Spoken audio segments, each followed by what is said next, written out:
niggas. Those of you who doubted me are going down, down, down.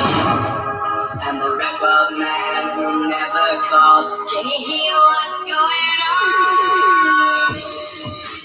Doubted me are going down, down, down. The record man who never called, can you hear what's going on?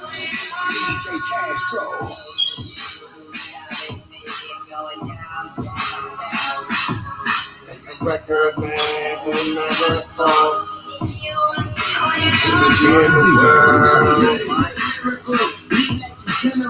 Too good for me and the chicks is identical. Nigga, I can finish you. I'm talking getting rid of you. I can make the soul come right through the physical. I'm not a sixth sense, I can see in the spiritual. So I'm not the typical nigga, I'm a miracle. With the ill flow, and my shit is uncurable. Just to take a step in my shoes would be difficult. Niggas just see it in me. What it do, what it do? Welcome to We in the World TV. It's your host with the most to say, RalphDaMouth. You already know.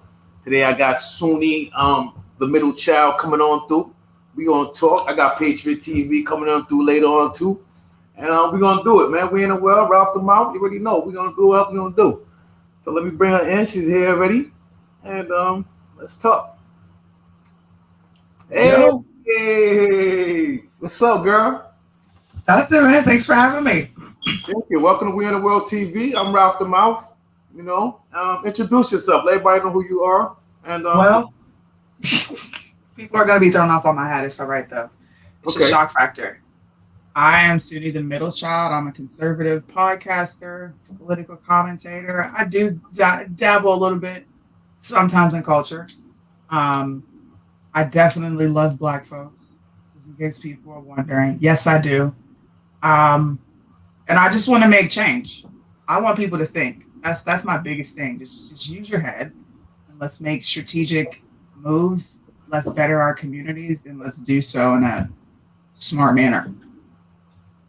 When it comes to the hat, you know, I caught heat from it. I caught heat from it myself. So I can imagine what you get out of it. If I caught heat, it was like what I caught you're a sellout. I was told you're a sellout. I was told, why would I bring you on? The hat, they brought up the hat. I'm like, I asked the person, is the hat racist or is she racist? I try to get a, you know what I'm saying? Because you know the hat does have a you know, when in the Black community the hat is hated, and there's a specific reason. But I also know, like, you can wear like a Nike shirt that says "Just Do It." That means something else. I got a job, or I just. What is your meaning for rocking the hat? Basically, you feel what I'm trying to get at? Besides I'm the a shot. military spouse. Besides the I'm a military spouse. My husband's an active duty soldier, so I think America has been great. Like my family's military. My uncle is the man who created Tybo. Billy Blanks is my uncle. Okay. My dad has his own brand. My uncle Michael, you know, he's worked with the Lakers. He's done Jumpman. I've seen plenty areas of success where Black people show up. We're not unsuccessful. You know, it's not. Are there areas where it's harder for some Black folks? Yes, and there's a direct correlation to that. So America has never not been great for me, never, and for a lot of other Black folks around the world. Now that doesn't mean that I ignore what's actually happening and what's affecting the Black community, because I recognize it and I see it. But people are automatically turned off when they see this. And then a lot of times when people sit down and have a conversation, they're like, oh, you're not what I thought you were. So it's just being open, being willing to have constructive conversations and just thinking. I like that. When it comes to the Black community, like, do you, like, for example, you wearing a hat means you was a Trump supporter. When it comes to the Black community, what would you say to them so they can see, like, yo, listen, just because I'm rocking a hat don't mean I ain't with y'all. Like, what because you here's what I'll do. I just did a show a couple days ago, and we had a white liberal on. White liberals don't like me. This is the best example I can give you. They don't like me because I won't acknowledge that they have white privilege. So he was talking about gay rights, and he tied them to, black civil rights and, discrimination and Jim Crow. And I just said, stop right now. Stop it. Don't you ever compare Jim Crow to gay discrimination rights. Like, that's not what's happening. And a lot of Trump supporters are so, I don't even want to call us pro-black because I don't like that word. We care so much for the community that I'm willing to fall on the knife 1,000 times. You can tell me you hate me. You can call me a coon. You can say whatever you want. But I'm still going to get behind my camera. I'm going to get behind my mic. And I'm going to present to you the white liberal. Like, this dude really compared Jim Crow laws to gay discrimination. Terrible. And he had no problem with the fact that they're attaching everything to civil rights. I have an issue with you using my black skin but doing nothing. That's where I'm at with it. And Trump offered opportunities. He offered opportunities. Black female business owners thrived under the Trump administration. I don't know if people know that. But that for real? Thrived, especially females. Learn something new every day. Did you do marches and you did all that too? Did you go out? So I live in Japan. I wasn't able to go out and do anything. I went to one Trump rally. Everything else I've done has been in partnership with bigger organizations. I don't know if you know Cashley Kelly. No. It's one of my best friends, and he was one of the really big conservatives that I was coming up under, and he actually gave me my start. And he was out there in the hood, talking to people about Trump, making them aware of what the Democrat Party was doing. And people are like, well, they're both screwing us. Yes, they are. Yes, they are. Yeah, but yeah. I don't 100. I'm gonna be honest. I don't 100 believe in I call it politics. You know what I'm saying? I call it politics. I caught a lot of heat during Trump's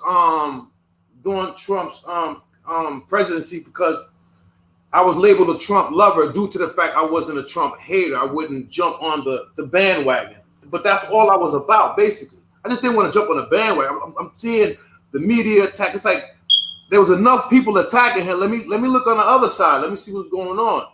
And I just seen a couple of things. It ain't like I'm jumping on the bandwagon, but I seen a few things. You know what I mean? And when you see the big time media and all these people going against him, it just makes you go, that's it. Just makes you go, And that's how I was with it. And I got attacked, and and so on and so on. I was called a conservative. I didn't even know what a conservative was, to be honest, because I wasn't into politics. I got called a black conservative. So when I see black conservative, I'm like, okay, let me see what they mean by that. And most of the time when I pick up on it, it's open-minded. That's what I kind of picked up a little bit. I don't want to just say that's it, but I'm like, it's mostly somebody that's balancing everything. That's balancing everything that they look at.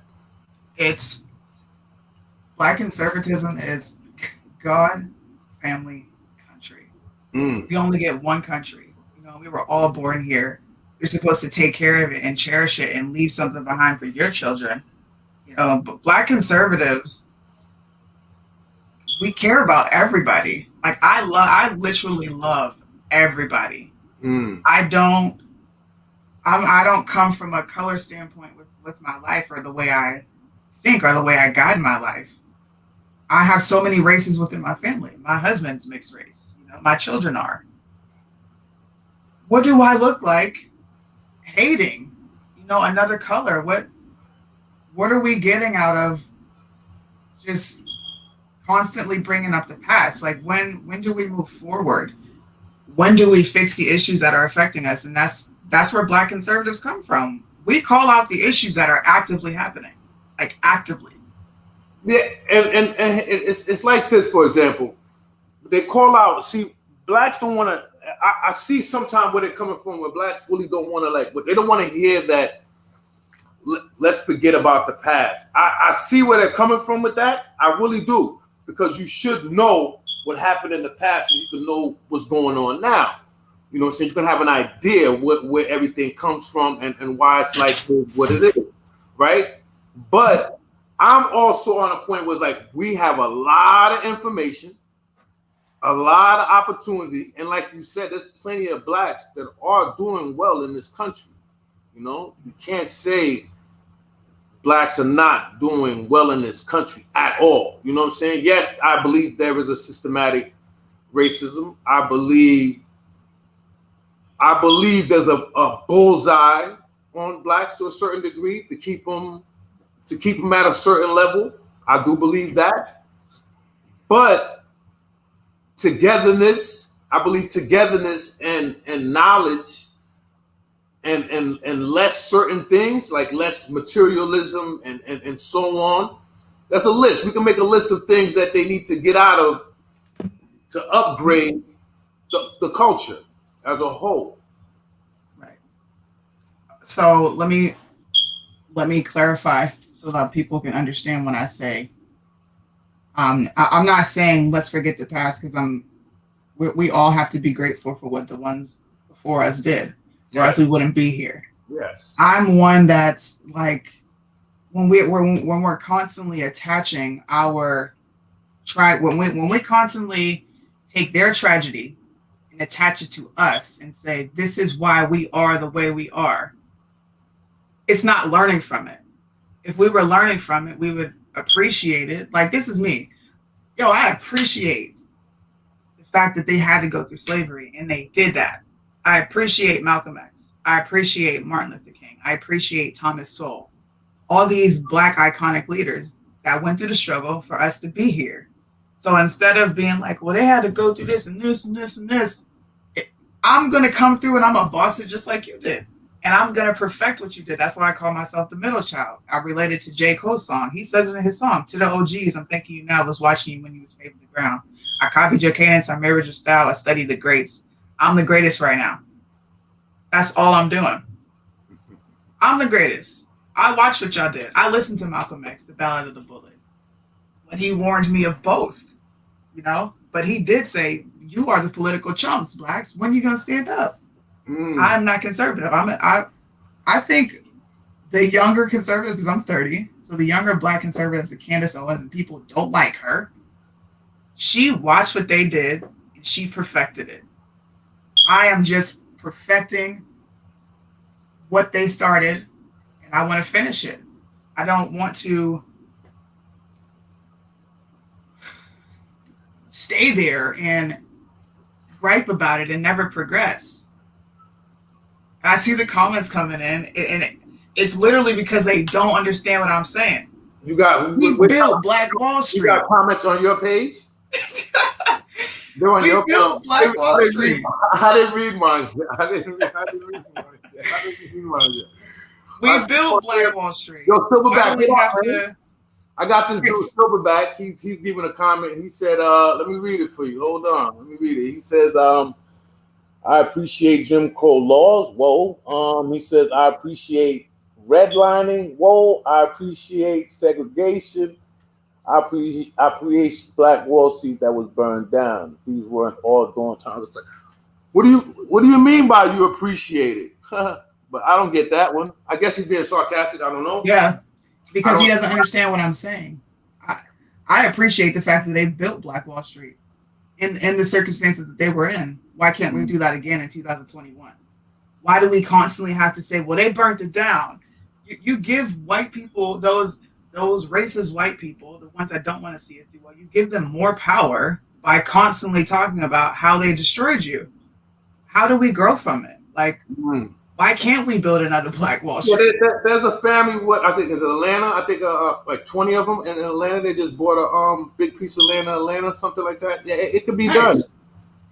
It can be done, but you gotta understand, black people been through a lot in this country, so you can't expect them to. They've been through a lot. A lot. So it's like this, for example. It takes 100 miles to walk in the woods, and it takes 100 miles to walk out.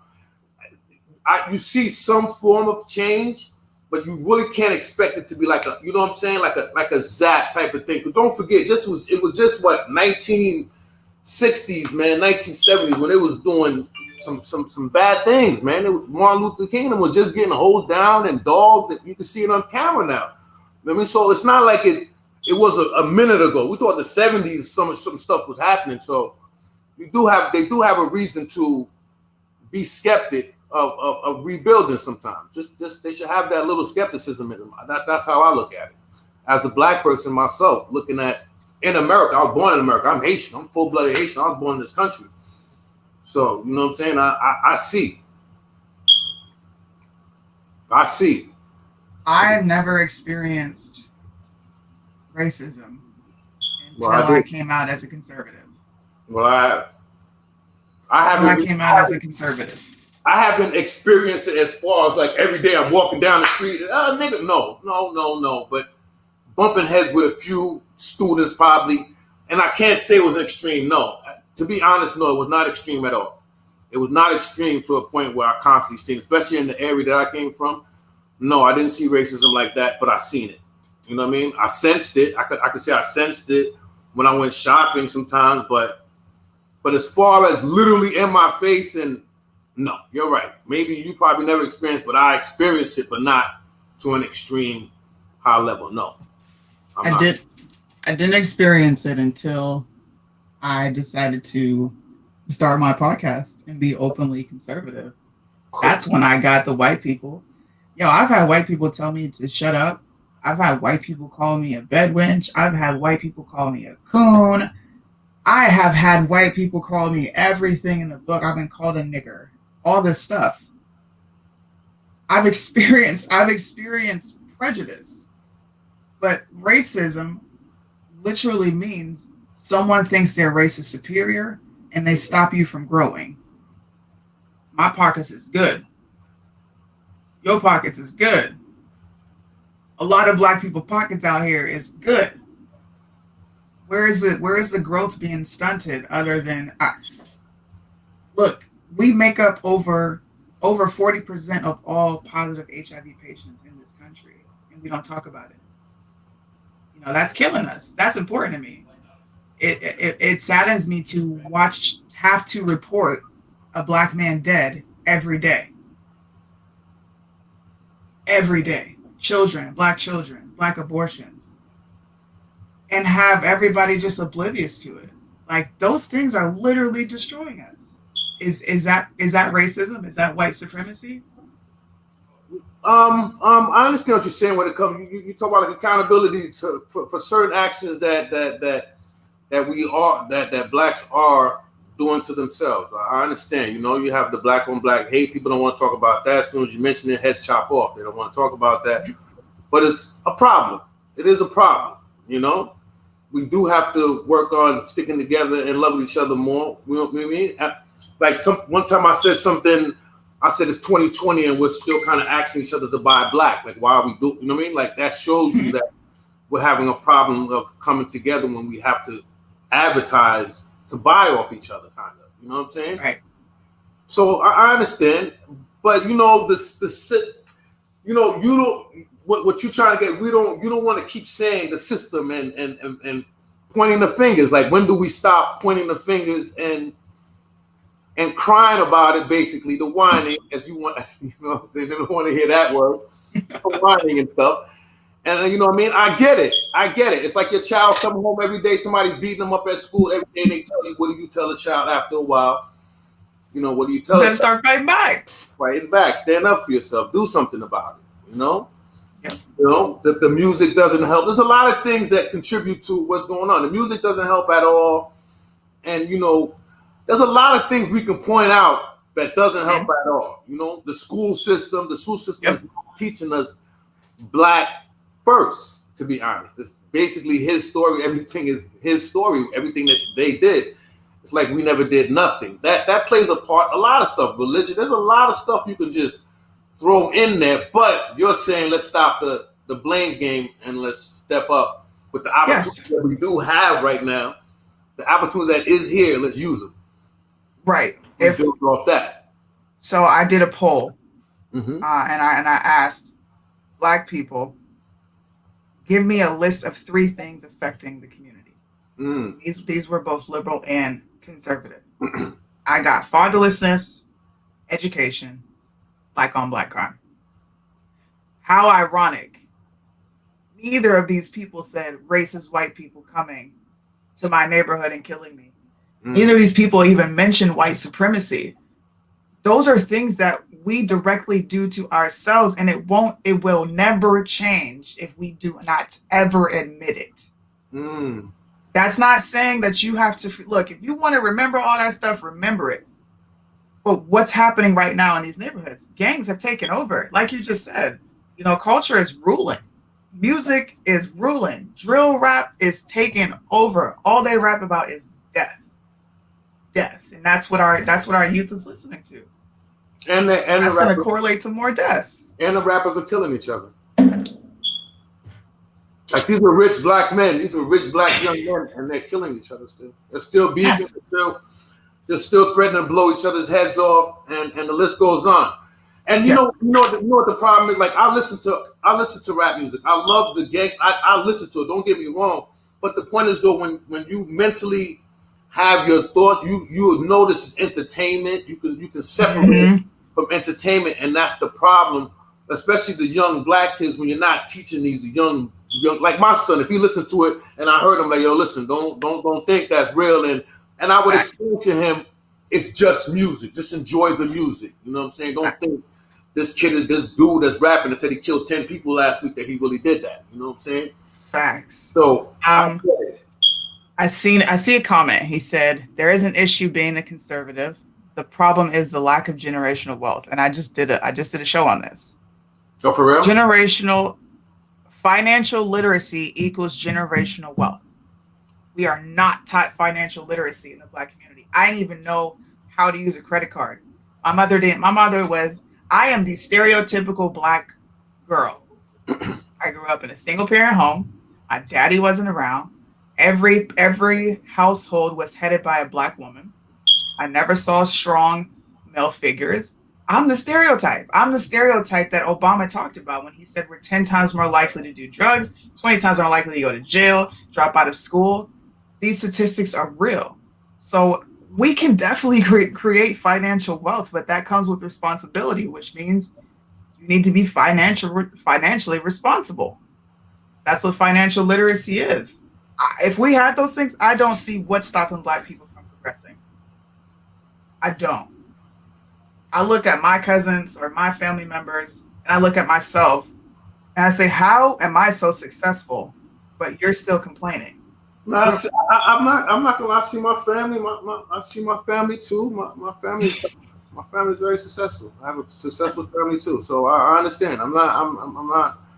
And we're Haitian. We're not from this land. We're not from this land. So I watched them come here, and we're all pretty much chilling, and we're growing. And the generational wealth thing, we're building on that. You know what I mean? We're all building on that. Look, you're building it, and you're gonna leave this behind for your son. Yeah, I'm building. Leave it behind for his kids. Yeah.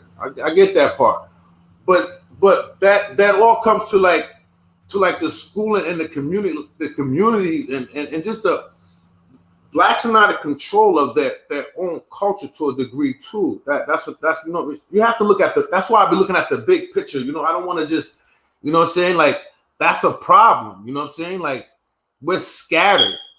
We're very much scattered. Like, you seen it in the politics when it was going on with the politics. It was such a big. There was a big division. I believe that black culture is a product. I don't think it's not our own, because every black person across the U.S. is completely different, very different. We're a lot alike in the same ways. Excuse me, but black culture is a product. The only black culture we see is on BET, the TVs, what the rappers are doing, what the celebrities are doing, what this person is doing, what Jesse Jackson is doing, Al Sharpton. It's a product. They thrive because we're not well. Once we get well, there will be no more Jesse Jacksons and Al Sharptons, and I can't stand them. There will be no more Benjamin Crumps in the world. All he does is come up on a bag. Well, what's being fixed? Silverback says America is the greatest country in the world. I love America too. I'm not going to lie. It's the only country I know. So what else can I say? I can't say I hate the country. Like if America goes to war with another country, I'm not going to want the other country to win. I'm like, hey, I want you to win. You know? That's not how it's going to go for me. I'm sorry. I'm going to go for America. Because sometimes I made that comment one time. I'm like, everybody used to like get mad about certain things. And I'd be like, yo, you guys will go for America in a basketball game, but when it comes to this, you won't go for America. I'm like, yo, if you that country wins and comes over here, how do you think you're going to stand here, especially as a black person? You know what I'm saying? How do you think you would stand here? You know, I don't know, but I don't think you'd be standing as, you know what I mean? I don't know. It would be, this is how I think. Like, my grandmother was born in 1918. And they literally just wanted to be considered American. They wanted the country to accept them because they're like, look, I'm just like you. I was born here. I'm not from anywhere else. I'm from here in America. It was acceptance, and now we're rejecting it. No, I don't want to be American. Well, where are you going to go? Where are you going to go? No, nobody has. I'm probably the most patriotic black person. I love America. Where else are you going to go? You were I got my beef. I got my beef with her, but you know what I'm saying? I got my beef with her now. She ain't perfect or nothing, but I love America. I can't lie. I love America. I've been around a few, not everywhere. I haven't been a lot. I haven't been, you know, but I've been to other countries, and I always, you know, I kind of love America still. Facts. I live in Japan, and she has a dirt. She has a filthy past. And what country doesn't? What country exactly that dirt, how they got to that? You know what problems? You know, there's citizens that were going crazy all over the places. They wasn't just America. They didn't just have protests. I remember when it was wearing green suits all over the place. Other countries was going crazy. It was like, what are you talking about? The citizens are going crazy over there. Everybody has their problems. No country is perfect now. It's not. I'm grateful. I noticed everybody wants to come here, though. Look, Japanese people love Trump. Chinese people love, yes. The guy who owns my building, he was so excited and relieved to see that. He was like, you're a Trump supporter? And I was like, yeah. He was like, oh, Democrats are pieces of shit. So I'm like, wow, okay. And then you look at other Japanese people, and they all love Trump. Trump is big out here. You know, you have people that protest for him in front of the bases. I think more people need to get out of America to see what it's like not to have. Somebody asked me, what if they go against Haiti? Would I hope America wins? Yeah, that's a good question. Would I hope America wins to win against Haiti? Woo, that's not even a fair fight, huh? I really do. Woo, that's a good question. That caught me off guard. I'm not even gonna lie. That's a very good question. I definitely would want Haiti to win, though. Oh man, how do Jim Crow laws hold us back? How do they hold us back? It's 2021. How are Jim Crow laws holding us back? What is Jim Crow law basically to you? It's black codes. You can't go here. You can't go there. You can't go to school. You can't go to work. If you do work, I'm going to pay you trash. Like, what Jim Crow laws are still here? The reason black folks can't go out and get that fat loan they want is because we had somebody in our family put a ridiculous utility cable bill, like, let's just be real, in our name, and your credit is fucked. Credit is screwed. But they had situations too where, you know, banks would give the white person a loan. You know the systematic racism that they have, the BS that blacks do have to go through in the system. It's a little harder for them. That's what they're trying to get at. It's a little harder for them. If I wanted to go get a loan right now, I could go get that loan on a 1%, probably a 0% rating. You know what I mean? That's what they be saying. So they had the one. You know, it's a lot of. It's a list of complaints, man. It's a long list of complaints, but I basically see what you're trying to get at, though. I'm not gonna front. I have to agree with it because listen, let's put it like this. I've watched I've watched you know, people from other countries come here, blacks, you know, Jamaicans, Haitians, Africans, and so on, come here and thrive. You know, they do it. They come here. You see them here for like a year or two before, boom, they chilling. People like, oh shit, how the fuck, you know, out of nowhere. So you can't say you can't do nothing here as a black person. That's basically that's falsehood if you say you can't do nothing here and you can't thrive. There's plenty of rich blacks here in this country. Who got the most rich black people in the world? America, right? Look, Kanye West is a billionaire. He's a billionaire. There are billionaires and millionaires in Africa. It's possible. We can do it. It's work behind it, though. It's not just something that's just going to come. What would be your like if you had a plan? What would be your plan? What would you do? What would you tell black people? How would you tell black people what to do? What's going on? They're not gonna like.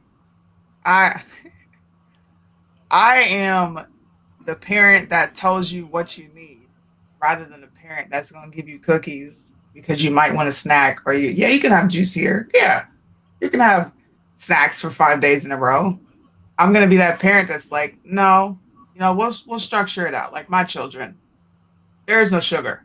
You want sugar? You have that on a rare occasion. Cake, whenever it's not a necessity. I would hold people accountable. Like I said earlier, I recognize that there are things set in place to keep us from progressing. Okay. But I also recognize that we are able to get around those things because I did it. My uncle did it. All the successful black people, the successful black people that say, it's hard for you. Al Sharpton, it's tough out here. They're going to put you back in chains if you do this. They're going to do that. Why is he a millionaire while he's telling you that it's super hard for you? Like, it would just be accountability. You're going to fail. I failed so many times when I started this podcast. I started out with 2 viewers, and 2 of them were my family members that couldn't stand the fact that I was a Trump supporter. I'm over. I know you caught heat for that one. I know you caught heat for being a Trump supporter. I did. I have over 40,000 followers. I have over 1,000 followers on YouTube. I have talked to senators. I've done shows with representatives. I've done shows with mayors, governors. I'm really cool with Joe Collins because I worked my ass off. I grind. Anything I get on here and talk about, I have written notes about it. I've done my research. I've read books. Like, I'm not one of those people that's out here faking, telling you, well, you can do it, and I'm not back here doing it, and I'm just packing my pockets while not out here grinding. Like, I'm grinding, and that's it. It requires grinding. Somebody says she's right. This current generation is where we are. You are in the current generation. You're not in the 70s. So constantly talking about the 70s ain't gonna do nothing for you in 2021. Thrive in the environment that we have now. I have thrived in this environment because I held a mirror up to myself. What can I change? Where am I messing up at? How can I do this? How can I adjust my attitude? Talk to people. A lot of people get scared to speak to me, but I'm really chill. I'm a personable person. I listen to everything you say. I might not agree with it, but I'm going to sit and have a conversation with you. How long you doing your podcast? It's almost a year now. Okay. Almost a year.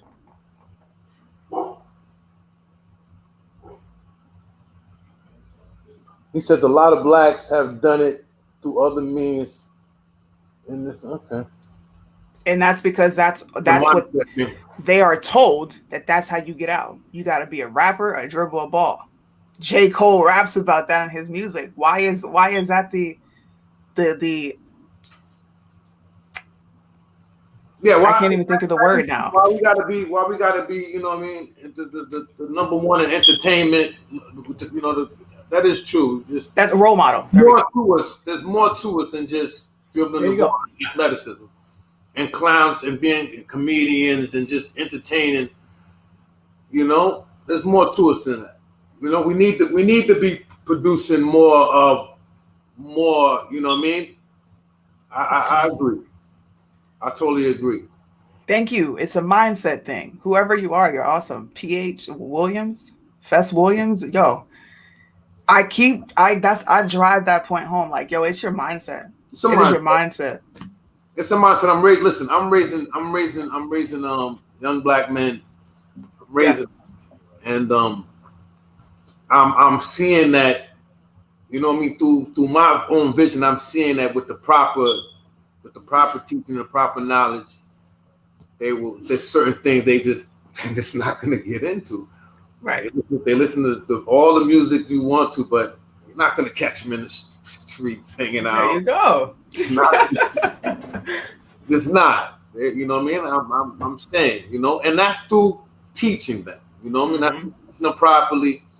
You know what I mean? I didn't have that. You know what I mean? I come from the typical single mother raising a boy. I'm out in the streets. I got in trouble, and through my decision, I have to be accountable for the things I did, because now that I'm older, I realize my mother did try to keep me away from that, and I didn't listen, and she didn't have the man to put the stamp on it. You know what I mean? To slow me down. So I made a lot of mistakes that my sons didn't have to make, or my daughter. So I totally understand.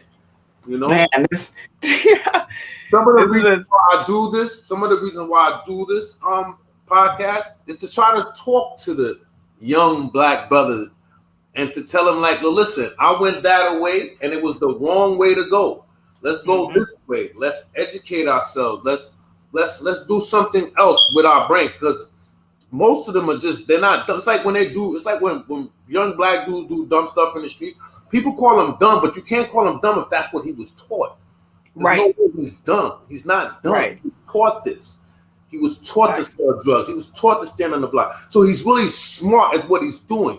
But it's a dumb thing to do in this system. It's not smart, because you're going to end up in jail. You're going to end up dead. You're going to end up in drugs. It's a dumb thing because he got taught that lesson. But he's not dumb. You know what I mean? And that's a problem. Like OGs like me that went through it, I look at it now as my job as an OG to tell the younger brothers, like, yo, listen, no, don't do this. Don't have a child and turn your back. Like, the whole list goes on of things that you can't. It's not good. Listen to a guy who went through it, and it didn't go well for me. I had to learn the hard way, as they would say. That's a fact. You know what I'm saying? That's a fact. So I get it. We need more.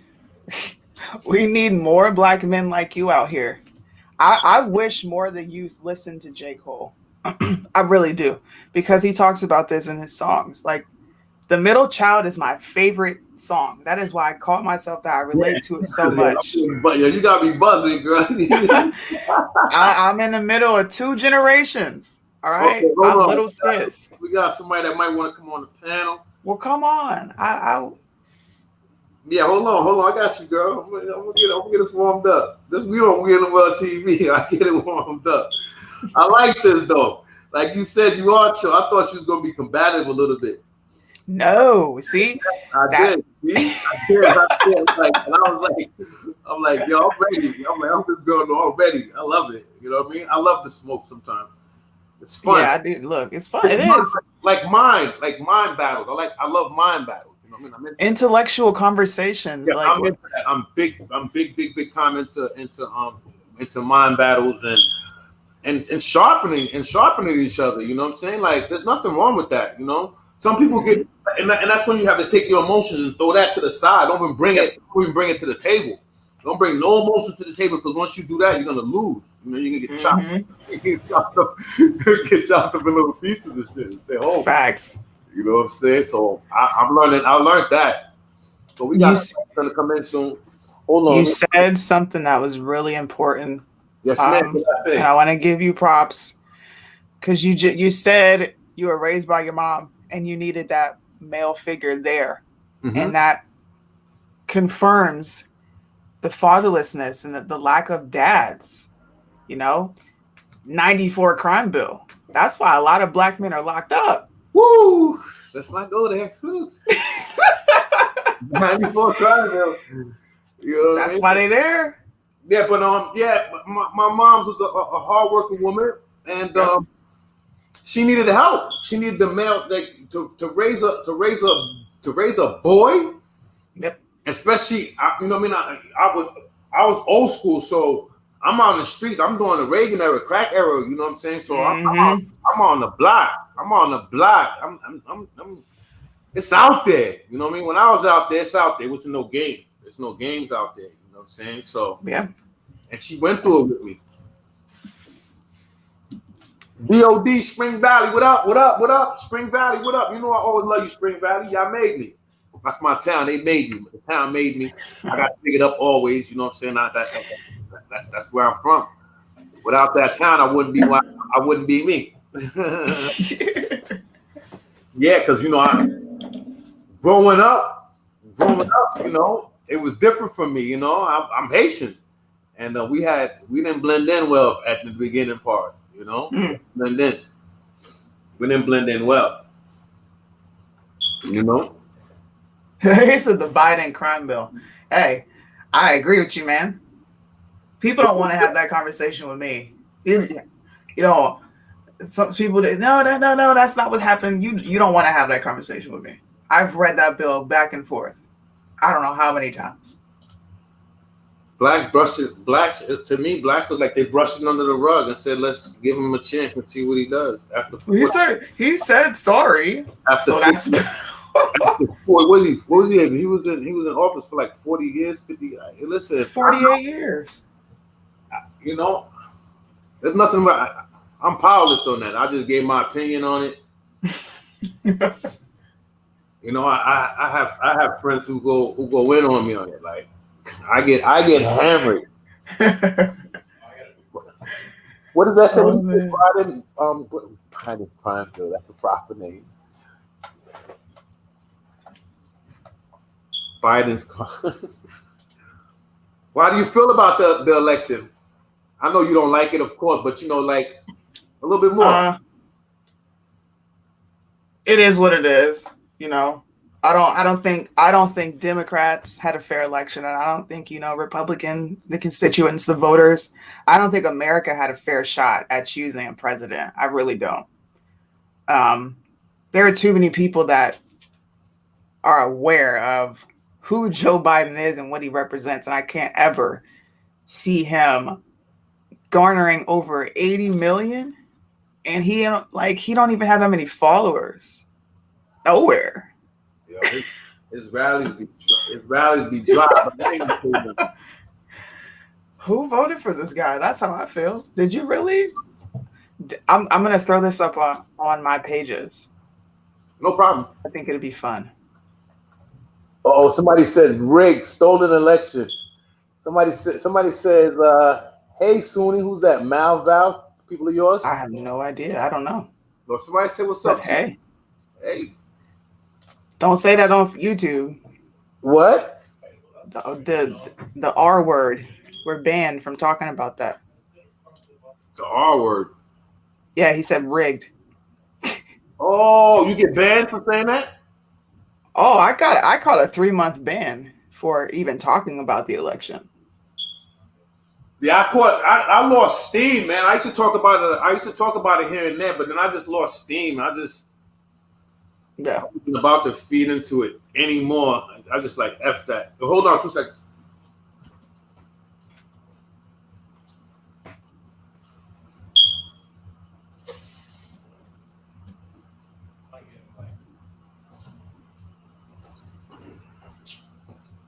Sorry about that.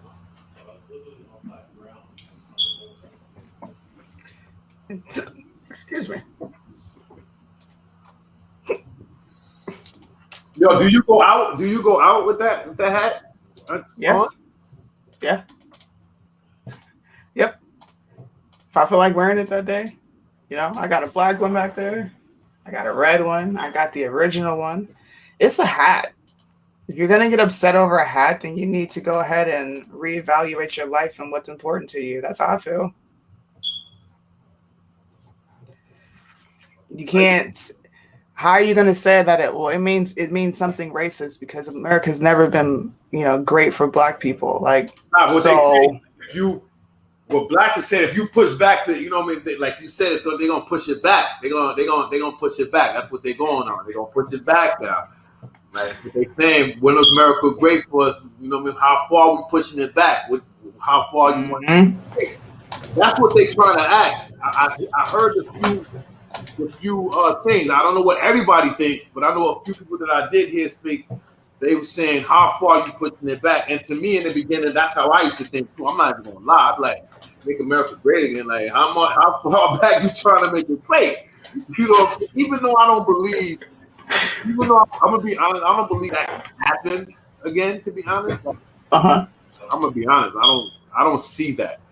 I don't want to be cocky and shit, but I just don't see us in shackles and chains and fucking you know because we're in 2021. Like, oh man, I don't. That's once again someone putting their assumption on something. Well, you meant this.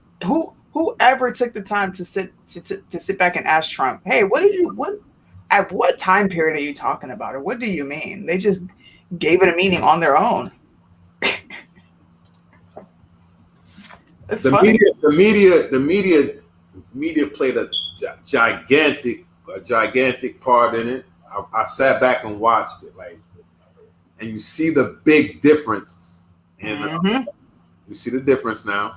Who warned us of that? I'm just saying, you see the difference. I don't know, man. Maybe I need to watch a little bit more to see what's going on. But Malcolm X told us about the media. Malcolm X dropped gems, and I don't know where black folks are right now. I really don't. And I would love to understand, because I love America. I love black people, but it hurts to watch the community just stay stagnant and suffer. And a lot of it is self-induced. How else can I relate that I care and that I just want to see everybody do well? That's where I'm at, like, right now. Like, it's hard. It's hard to get on here and be called a coon every day when people just don't understand what you're trying to do or even want to take the time to listen to you. You get called a coon every day? Man, it's up there.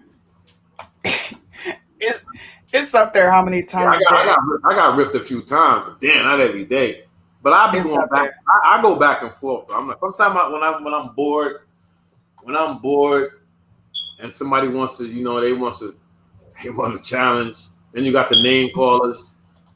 And I be looking at them like, yo, you're a Facebook stranger. I don't know you. There's no way I'm even worried about what you just said. It's like, and sometimes you go on these people's page and you look at them like, oh, come on, man, for real? Yeah. You be like, yo, for real? Like, I can really hurt your feelings if I wanted to. Like, yeah, seriously. I know I can. So you were worried about talking to me. This is funny. Just a little bit, not worried. I'm just like, I thought it was going to be like a, you know what I'm saying? I'm like, just a little bit. Yeah. You know, but then I started talking. I'm like, oh, she chill. All right, bet, cool. I like that. You know what I'm saying? A lot of us are. It's just a matter of getting past the Trump pad. You know the black women. You know how she got the stereotype of she's you know, aggressive. Yep. It's true though. Look. It's an accurate stereotype. You know the stereotype is aggressive, loud. You know? Shout out to Kevin Samuels. I love Kevin Samuels. But you know, people. I love that about the black woman. They might say whatever they want, and it's never deterred me from loving the black woman. I watched 1804 yesterday and fell in love with the black woman even more. I watched a documentary of 1804. And they told how the black woman raised some of the generals and taught them, you know what I mean? And it just made me respect the black woman even more, to be honest. I'm not even gonna lie. It did. Even though I respect the black woman, but sometimes we kind of lose it, man. It's a lot of stuff that we have to comb through as men. You know what I mean? To realize that we actually need the black woman.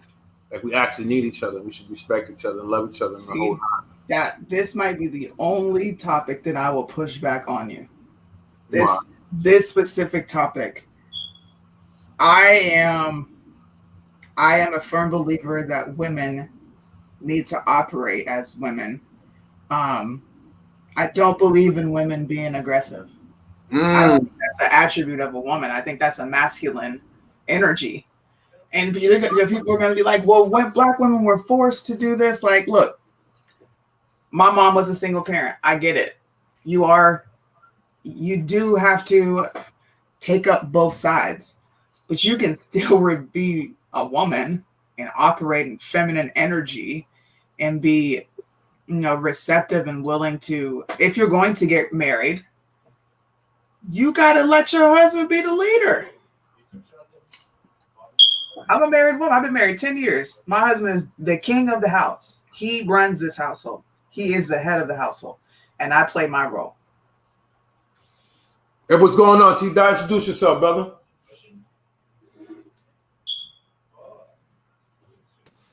Hey, good evening, guys. How you doing, y'all? It's Tom B. Good afternoon, good evening, Soonie, the Middlechild. RalphDaMouth, what's up? We in the world, man. We in the world. That's my little slogan, Soonie. That's my little slogan. We in the world. I don't say we. I say we in the world because we all part of the world, and we could all say it. We in the world. Right. Plain and simple. Right. All that we in the building. I ain't there. I ain't in that building. You over there. I'm over here. We ain't in the building. We ain't in the building. Not we in the world, building, baby. But go ahead, T. What you? I see you came on. You got something you want to say, man? You want to chime in? Did you hear us? Did you hear us talking? I was listening to. I had y'all on speaker real quick. I was like, yeah, let me hurry up and get out the shower, man, before the show ends and shit, man. Yeah, because we've been on for a minute. We gonna dead it soon. But go ahead, you got some time. Yeah.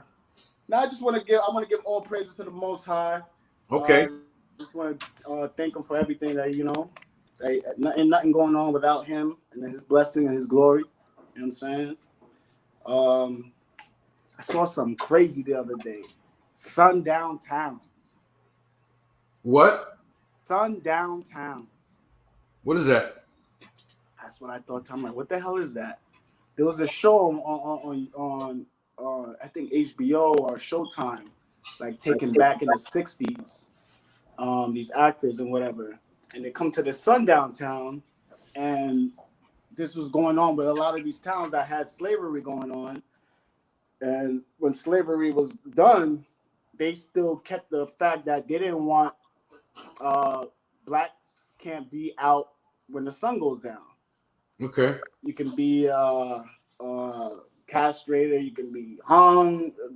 Who knows what can happen to you if they catch you sundown out in their town. Now, so I first only saw it in that movie. Then I did a little research on YouTube. There's a whole documentary. This black brother, I'm about to go back into it because I was at work when I was looking at it. There's this black brother.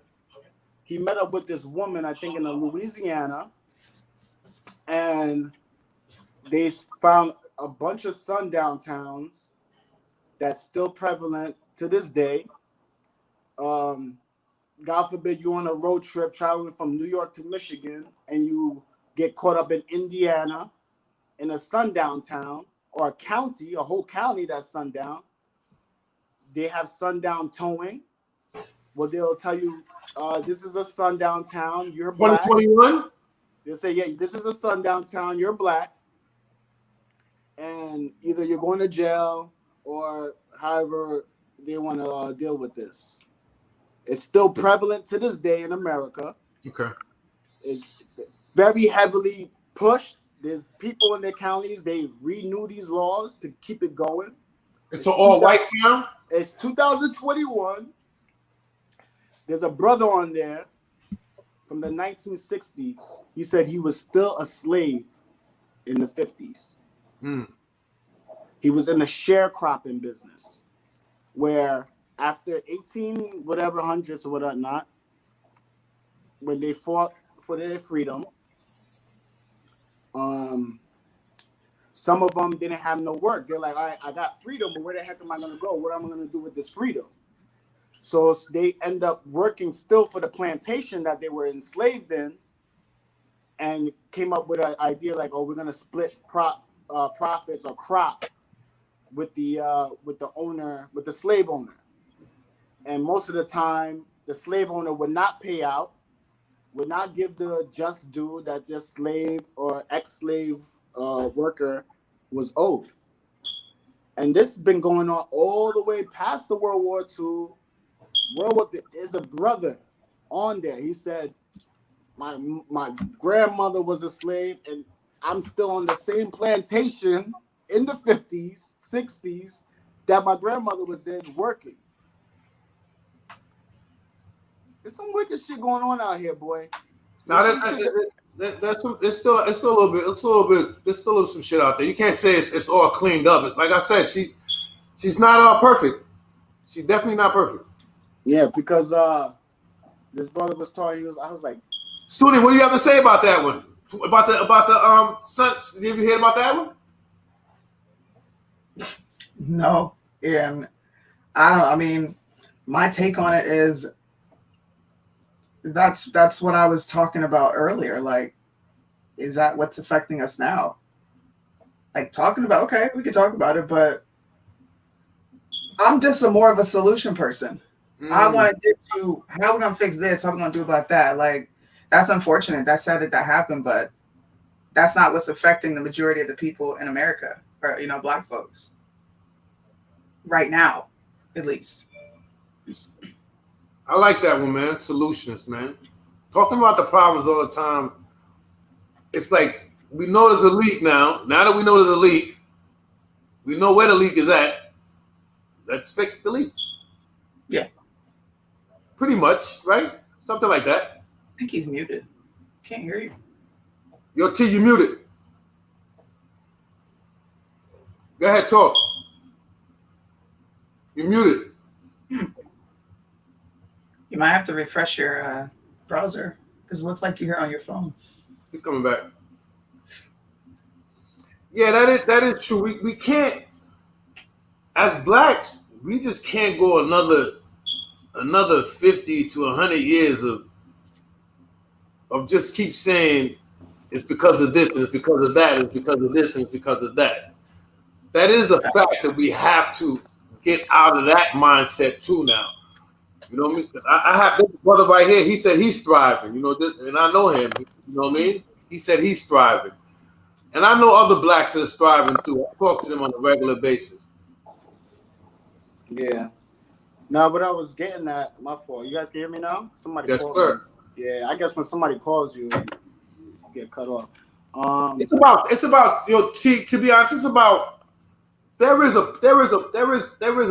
problems in this country. Of course, we can't definitely not. Oh, yeah, I was just asking if you guys. What about stepping to the business and being like, we Haitian, bro. So, I'm not trying to separate, but you know what I'm trying to get at, man. What about working on fixing the problem?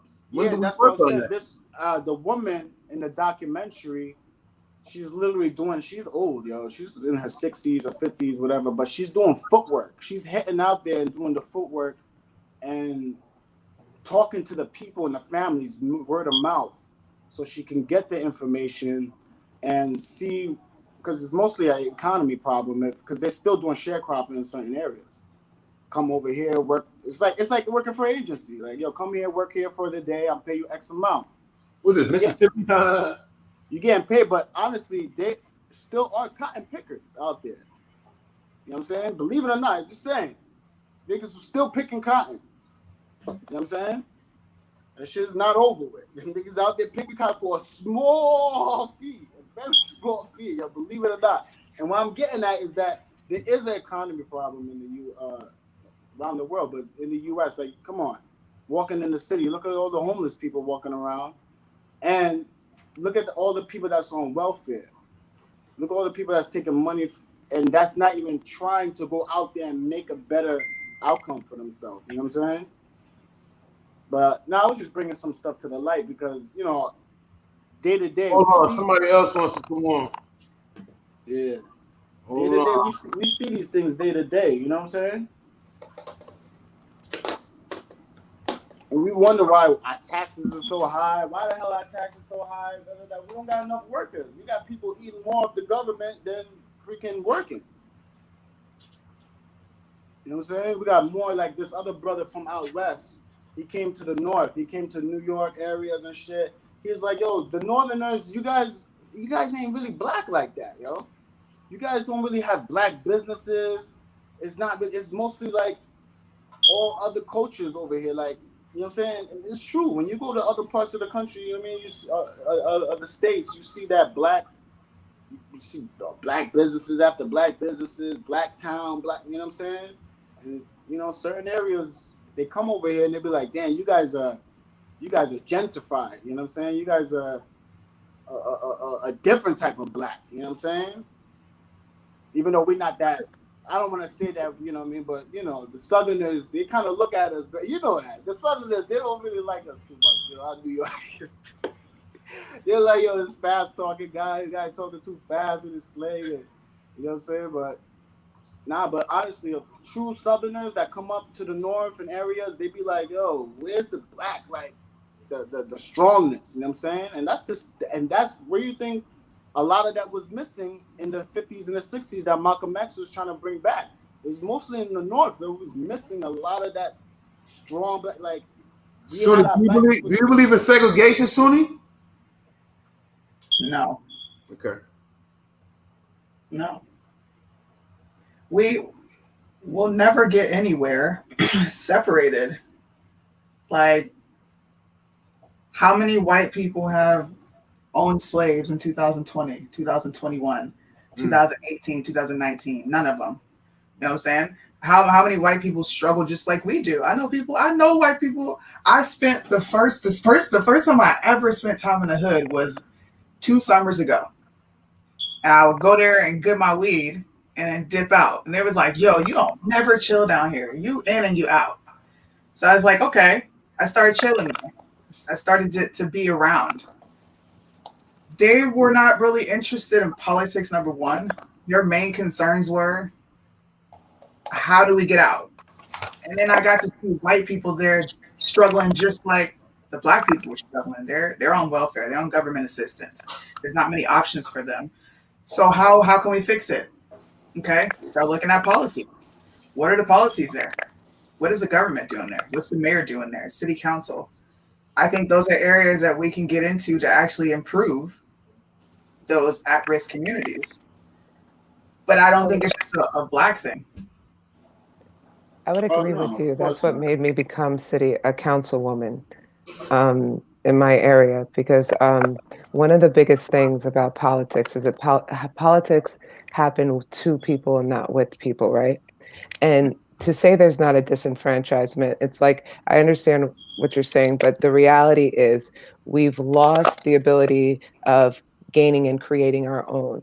Especially, I personally believe it's not only that our community, but there's a generation that literally lost what we once were. Like, they gave up what we owned, what we had, for like the flash and the want and the story and a dream. You know what I mean? Where the mothers or whatever coming from the Caribbean or whatever was a plantation owner, on the plantation, but then owned that home. You go to school, your parents die, and you sell the home. You know what I mean? That's a loss of equity. Just like I'm from up north, you're right. Up here, my children don't see doctors that look like them a lot. They don't see businesses owners that look like them. They definitely don't see teachers that look like them. You know what I mean? So I would just say, what are we doing as a structure instead of complaining to create that? Because the reality is, before I even talk to you about policy, which is what made the activist in me become the politician of sorts, Before I can talk to you about even policy, I have people who don't even understand what district they're in, nor do they care. Their kids don't have something to do. Their kids they're getting harassed. They're not having jobs. There's not equity. And the reality is Black people don't make welfare the face of welfare. We're just advertised as the face of welfare.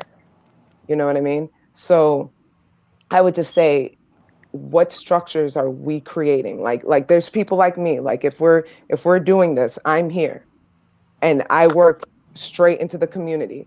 And I need the community to be the reason I'm sitting here. No other politician, not I don't give a damn. But you guys need to be the reason I'm here. What is your ask? What are we doing? There's never that. So, but at the same time, my job is to come to you, right? I'm supposed to sit and talk to you. Right. Well, before I give a damn about a vote. Right. Exactly. What's your situation? And then especially my people, we have to remember, whatever you may look, but reality is the structure that we think we should follow is not ours from the beginning. And we go against our own benefits a lot of the time. We keep the glass ceiling on top of ourselves. You know what I mean? So I would just say, how are we breaking that glass? Fuck who's suppressing us. Sorry. What are we doing? Yep. You know what That's I mean? why black people, we just got to get in better positions, further educate ourselves, further educate like people in the hood. I mean, don't get me wrong. I see it all the time. Like there's so much stuff I want to build with certain people, but they're not interested. Like I want to build what you want to build. What's the most popular thing in the last 2 years? Stocks and crypto. Yeah, we could talk a little bit about that and real estate and all these foreclosures. Like, but some people are just not interested in that. I'm starting to link in with a lot of people around me, but you know, like she said, sometimes we go into the hood, so they're not so interested, but we can try to get them interested. They might not be today, but we can be an inspiration to them. So when they ready to get into it, they know who to like start dealing with, and because most of these people just need guidance, man. Because most of our strongest people are in the hood. The strongest everything people starts with the kids, though, man. Do you remember? The strongest people are in the hood. Even though the Yes. niggas in the hood, the top gangster That's my that's core. what we need. But you want to know that? But do you know that's my core? I don't care about whatever. My core is the streets. You understand? My people are that like they come to me and say, okay, this person has a problem. This is going on. I like the core is my streets. And you remember when I told you, Ralph, like, build it and they will come there's levels to that. You remember, like, build it and they will come, but build it, they will come has spaces. So like, for example, if we're talking, we're the people who will sit and create the blueprint.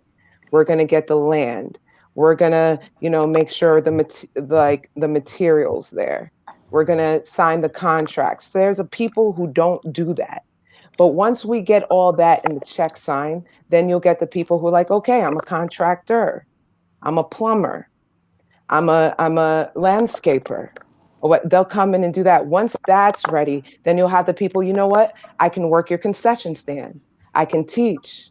I can do this. Once you have that, then you'll have the people who will come when you're done. So it's recognizing those levels, which I've started to realize. Right. Yeah, because yes, I did. Honestly, it is when we look, if we want to do the numbers, we are the lowest stock on the planet. Like we doing the most, but we getting the worth is the less. So if we want to treat us like a stock, we are vast amount of great products. We bring a lot of stuff and culture to the table, but we don't get the recognition and the profit and the amount that we owed for it. Like we are owed much more than. But it's like the platforms that we deal with. The platforms that we deal with, we only get a percentage of what we. So we're really starting from a low point.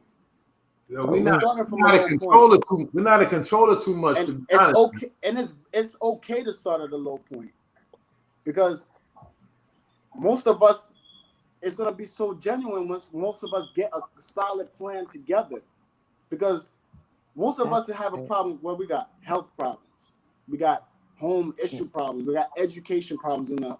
We can just start with that alone, and we're already building something strong already. It don't have to be everything on the list. Soonie, what's up, man? You over there? I don't hear you. You know, yeah. Just listening. Just listening. You know, you're right.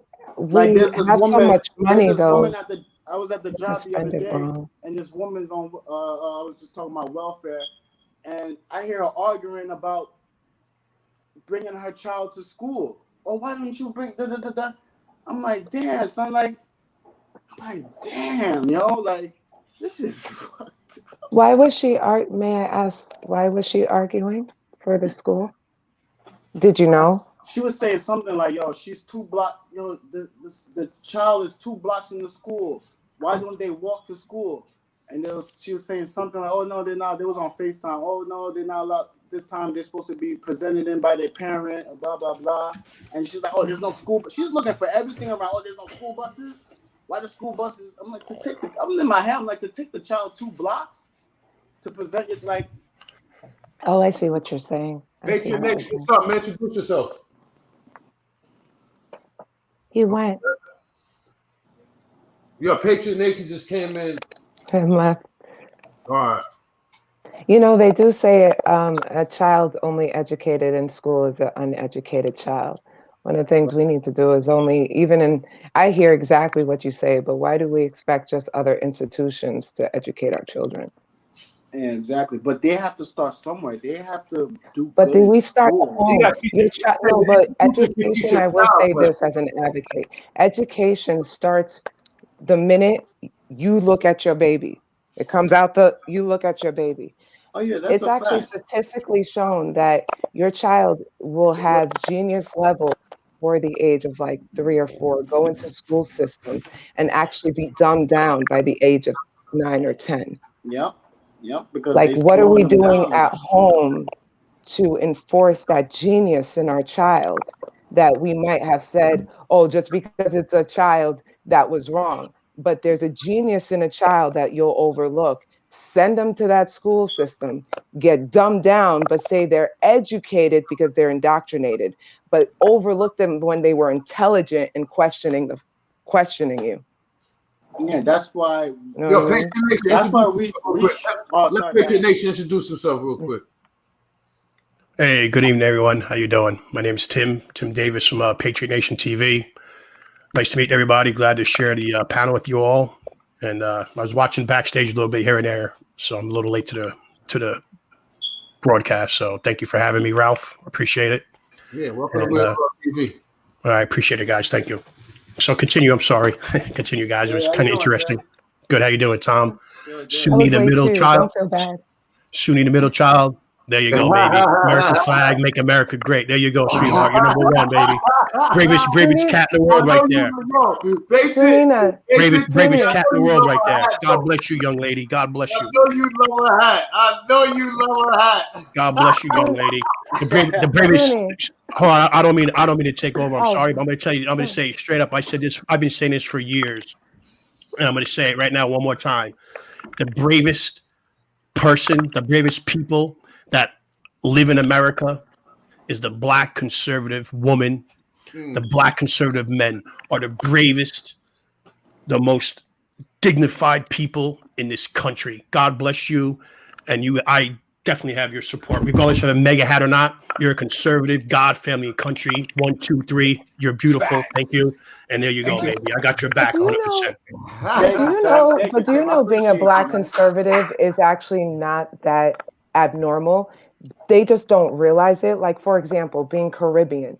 We're a lot more conservative mind thoughts than you think. It's just they're holding Democrats.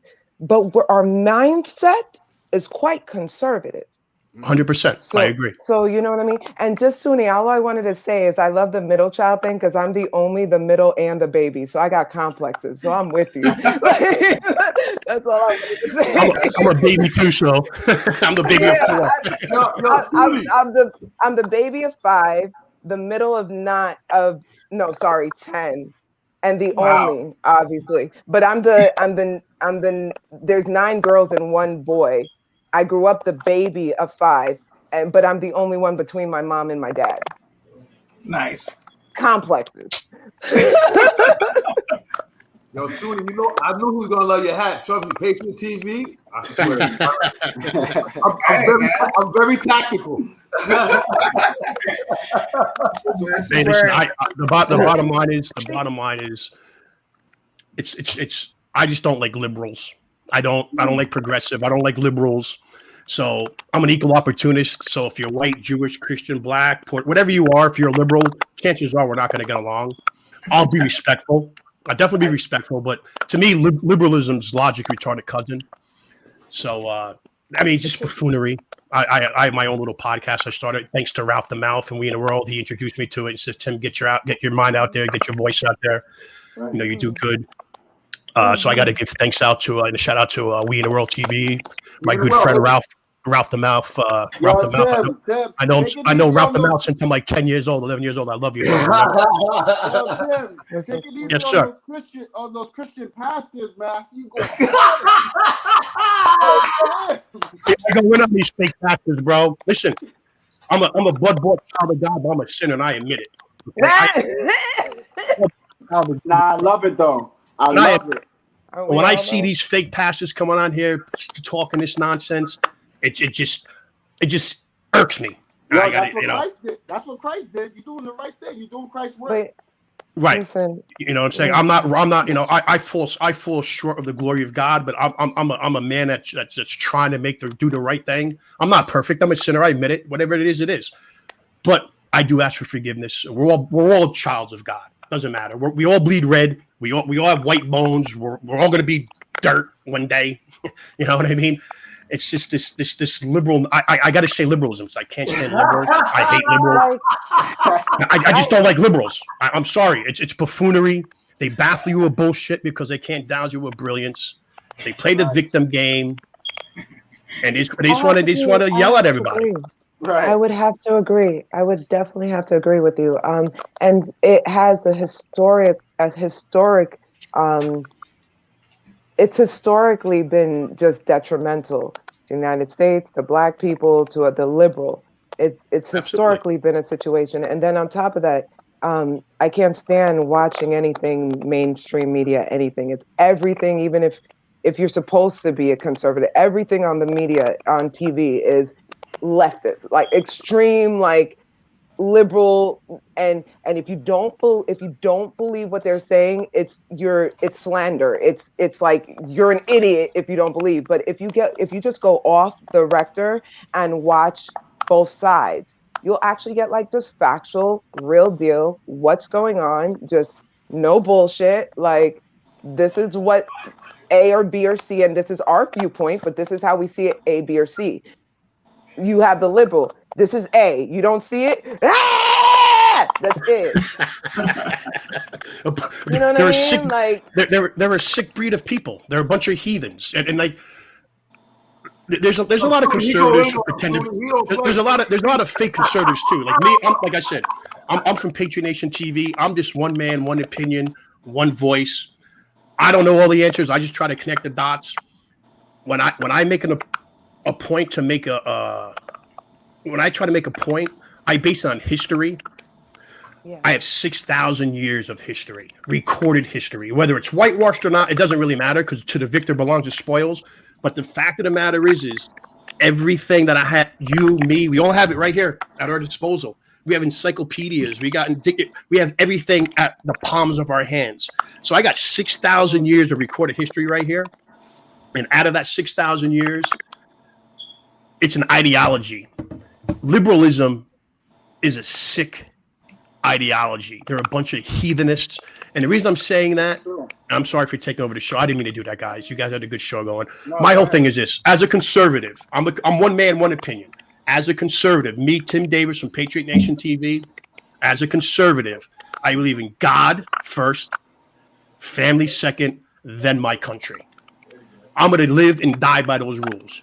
God will always come first, over my kids, over my wife, over everybody, because if you really think about it, when I was born alone, and when I die, I'm going to die alone.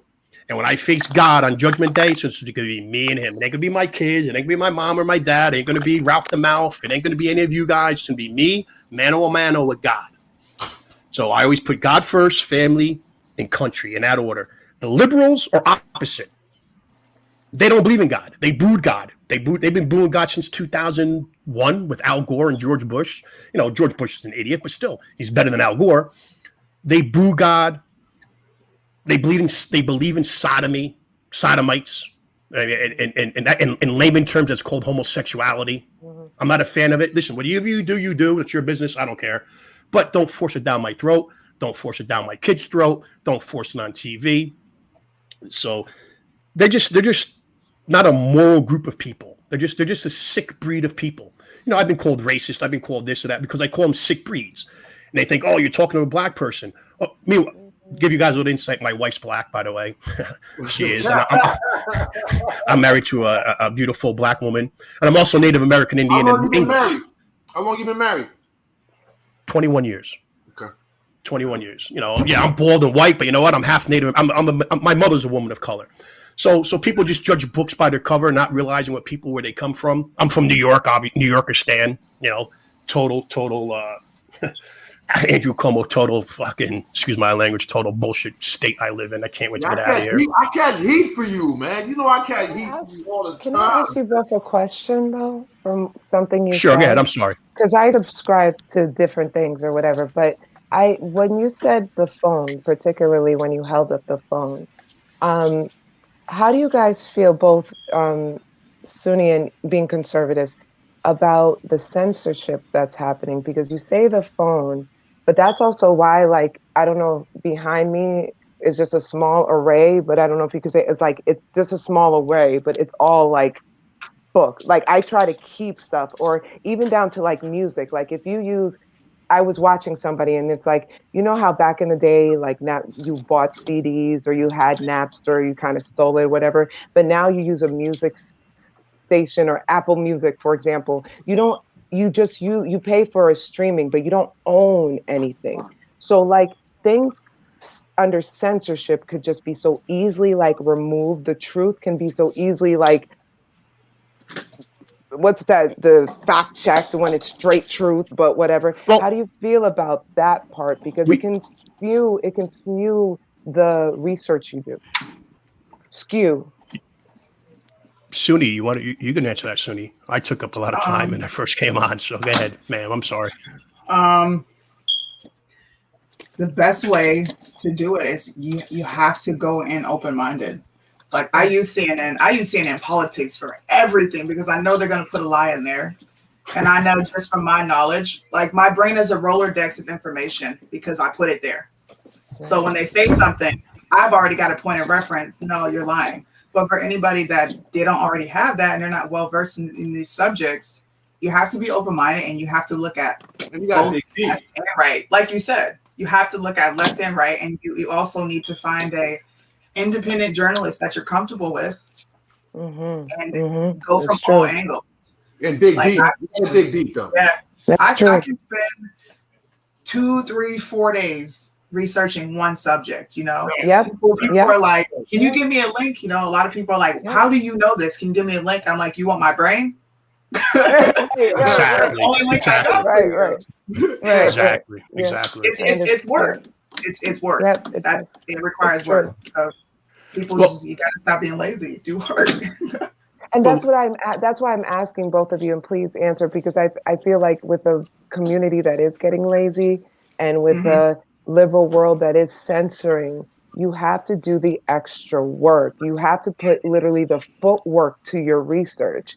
And that's why I'm asking you guys both that. Right. Let me see. Censorship. Today's censorship. Well, this is why I got into the podcast now.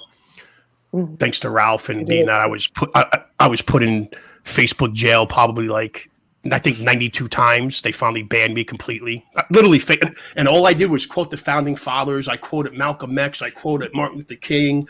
I quoted Frederick Douglass. You do more than my original. No. I'm saying I quote founding fathers, or I quote They blocked my abolitionists. original I quote, and then I get attacked. So I get attacked. I'm called every name in the book. So it's basic physics. For every action, there's an exact opposite reaction. You slap me, I'm going to slap you back, right? You're not going to just let somebody slap you.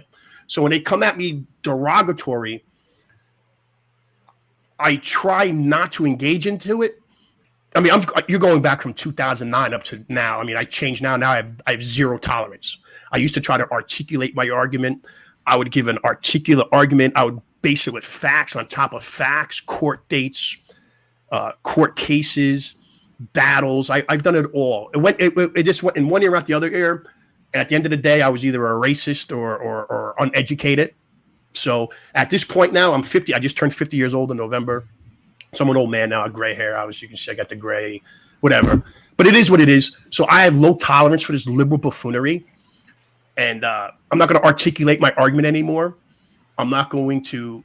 So I did it through the whole Obama administration. I did it towards the last 2 years of George Bush's, because I couldn't stand the Bush dynasty, even though they're Republican. I'm not a Republican. I'm a conservative. I'm a constitutional conservative. To me, Republicans and Democrats are the same. What separates us is two-headed snake. Yes, it's the conservatives versus the liberals. It's been that way from the beginning of this country. I mean, we can go back to the pharaohs of Egypt. It's always the ideology, we call it conservatism now, but liberalism now. But back then, they didn't call it that, obviously, because names change. And I just, it's crazy, Tim. It's crazy that in this world still that you just look at somebody, be like, oh, he's white, he's this, he's that. But they look at Bob Marley and be like, yo, he's black. Well, his father is straight white. Right. And you are what your father is. Exactly. You know what I'm saying? Exactly. Look at Tia and Tamara. Look at Tia and Tamara. Tamara, the twins. Their father's white. I would actually give an argument deeper than that. Just because the complexion, complexion got to go out the window now, man. Like, why do people keep using complexion when back in the day that we was very it's not even mixed type of people? Though. It's a very racist situation with that one drop black situation which was constructed on something very racist. So that's what skews certain things. You know what I mean? Like that one drop situation, and that's an American thing. That's not outside in the country. They're more on like your phenotype. They're more on, not just like one, I think it's very American. It's not American. It's Democrats. It's liberal Democrats. The liberal Democrats started that because they didn't want, just like the 3/5 clause. A lot of people got the 3/5 clause. They think, the 3/5 clause was about a black person's 3/5 of a person. That's not what it says. A lot of people don't understand. That's not what it says. So when they added the 1/8% blood, that was to stop that person from voting. They were racist. They did, because my great grandmother was a black woman.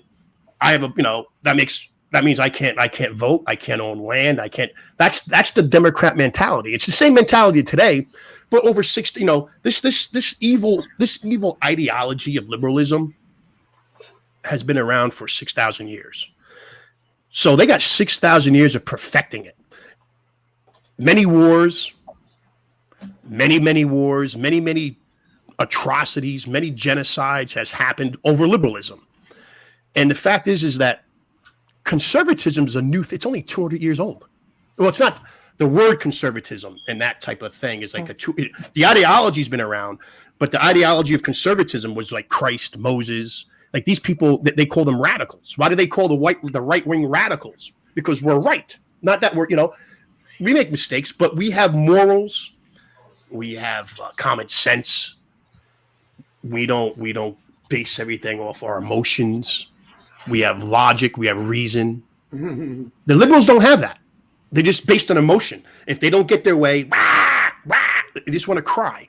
Okay, and I'm sure. Tim, I wanted to ask you, where do you think most of these liberals are? Is this stem mostly in the eastern, northern areas? Because most of the South, I would think they were more conservative. Because after the war, they have most of the roots stemmed in the South from all that, from the wars and everything. I would say the South is more stemmed into the roots of being conservative. I don't know. What do you think? Let me see. Are you asking? Wait, can you repeat that? I got a little. Like, who's more liberal, the North or the South, and where did it? Where's the origins from? The North. Exactly, because you got the North's more liberal. Exactly, because you know what? Well, you know what it is. You go back in the day. It was bureaucrats and serfs. Today we call them taxpayers, right? And lobbyists. That's what we call them today.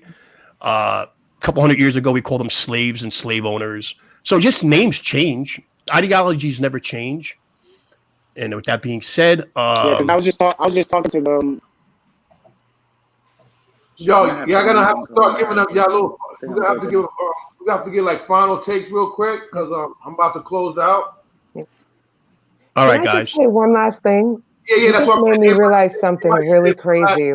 Like, it just hit me for all of you. And first of all, Middlechild, I think it was awesome to meet you, and so PN, all of you. It's amazing, all of you. But you know what you just made me realize? Even in having, like, there's some things you said I may not completely agree with, right? But in principle, this is how you can get someone who's like extremely, let's say, extreme Black Panther and like extreme KKK and get them to actually have a conversation. You understand? Because when there's something that because in being a more conservative set, it's all more based on a set of principles. It's like the seven like this book. I'm sorry, I read this book a lot. I always read this book, but it's principle based. Do you know what I mean? Is it seven highly okay? Yeah, 7 habits of highly effective people. But you just made me realize that, because in being a common council moment and this and that, it's like, how do you get those two people to sit down? But this is where that would happen too, even in a conservative mindset, because there's principles based there. So I may have this or you may have this, but right here we see the same way. You know what I mean? So you just made me realize that right now. I want to close with that. You made a good point. What TV does. The Black Panther was a political party. There was fighting. It was. There was a black group going for political, and they grabbed a lot of Latinos, Native. It wasn't only Black. People get it twisted like it was just Black people. There was Mexicans, Spanish. Can I just interject on that real quick? The thing with the Black Panthers is this: it's like anything else. Okay, when the Black Panthers, when they were first formed, it's like the BLM movement. When the Black Panthers first came about, it was a good cause, great cause. They were liberty-loving people. They were protecting their communities. They were protecting their people. They were Second Amendment. They were God-fearing people. And what happened when they killed Huey? A couple of years was Martin Luther King, and what they did was when they kill off the conservative leaders and they infiltrate these organizations with these Marxists, cultural Marxists, cancel culture leaders. And that's what happened to the Black Panther. When there's an old saying, the road to hell is paved with good intentions. The BLM movement, when it first started, was a great thing. Everybody was behind them. Then they got hijacked by these, excuse my language, white liberal heathens. The white liberal heathens. Yes. And I'm a white dude. I'm going to tell you straight up. White liberals do not trust. They're evil people. So they hijacked the BLM movement. And look what BLM, now BLM is a laughingstock. It was a great cause. Everybody supported them when it first came out 10 years ago. Now they're a laughingstock because you got hijacked by a bunch of white liberals. George Soros, all these clowns. Okay. Same thing happened with the Black Panthers. Stuff like that. And that's how I look at it. This liberalism is a disease. It's a cancer-like disease. That's liberalism. Liberalism is a disease. It's a cancer-like disease that's plaguing America and Americans morally, spiritually, and economically. Wow. And if we don't end this nonsense now, we're going to have about 100. Nobody on this panel is going to be alive to see it. We might see the Civil War that's going to probably take place in the next 5 to 10 years. But if we don't, our children and our grandchildren, our great grandchildren are going to live in 100 years of darkness. If these liberals get their way, they're not going to get it. They're not going to get it through elections. Listen, the bottom line: this country is this close to it's been this close for a long time. We're this close to a civil war, and all I can tell is anybody: buy firearms, buy ammo, learn how to use it, learn how to defend yourself, learn how to make gardens, be self-sufficient on yourself, because the government whether think about it. What's the definition of slavery? I'm using layman terms, simple terms. The definition of slavery is what? When you take 100% of somebody's labor, right? You take 100% of their labor and you force them to do work. You take 100% of their labor. At what point are we not slaves? As taxpayers, 10%, 20%. Me, I pay 40% of my income goes to taxes. Mm-hmm. I live in New York. I'm a New York City construction worker. In the government's eyes, I'm the top 7% wage earner in the country, and I'm broke. Not broke, but you know what I'm saying. You know what I mean. I miss the taxation system is illegal in the way they do it as well. 40, 50 grand a year in taxes I pay a year.